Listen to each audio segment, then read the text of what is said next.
Voici comment amener dans mon rapport Power BI un document qui est enregistré quelque part dans mon Teams, OneDrive, SharePoint, euh, et que je veux ne pas faire référence dans dans le chemin pour atteindre le fichier. Je ne veux pas faire référence à mon ordinateur personnel. Donc, si je veux amener un fichier texte et que dans mon Power BI, je fais obtenir les données fichier texte CSV, ça va me donner l'option de parcourir sur mon ordinateur.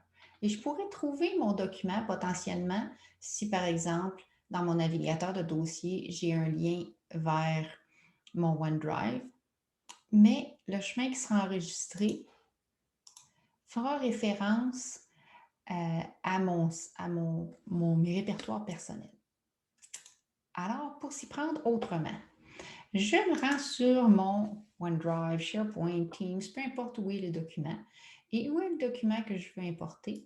Je vais demander de l'ouvrir dans la app. Donc, de l'ouvrir avec l'application. Je dis oui pour l'ouvrir. Et ça va l'ouvrir dans l'application sur mon ordinateur. Et là, ce que je vais faire, je vais aller trouver le chemin de ce document-là. Donc, pardon, sous Fichier, Information, et je vais copier le chemin d'accès. Et maintenant, je peux refermer le document et m'en aller dans mon Power BI.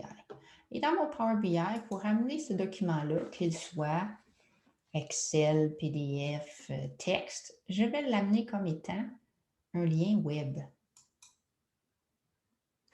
Et quand je copie, donc je vais faire CTRL-V pour copier le chemin, à la fin du chemin, je dois simplement effacer le point d'interrogation Web 1. Donc ici, le chemin se termine par le nom de mon fichier et c'est un chemin qui fait référence à mon SharePoint. Donc, que votre document soit sur OneDrive, Teams, SharePoint, ça redevient tous à des chemins SharePoint. Ici, je vais me connecter. Donc, je vais choisir mon compte professionnel et je vais me connecter.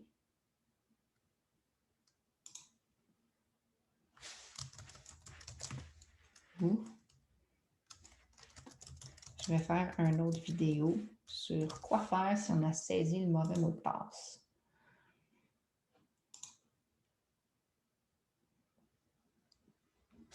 Et là, j'obtiens un aperçu de mon fichier CSV. Donc, c'est pour la démonstration un minuscule fichier qui contient un extrait d'une base de données qui me donne les dépenses de l'année en cours. Et je peux faire, normalement, généralement, on fait toujours transformer pour l'ouvrir dans Power Query. Et là, au besoin, on peut appliquer des transformations. Okay, pour l'instant, je vais laisser le tout tel quel. L'emphase ici est surtout pour vous montrer que en amenant mon fichier de cette manière, si je clique sur l'étape de la source de mon fichier fait référence à mon site SharePoint versus de d'autres manières, ça fait référence à mon ordinateur personnel. Donc, je vais faire fermer et appliquer.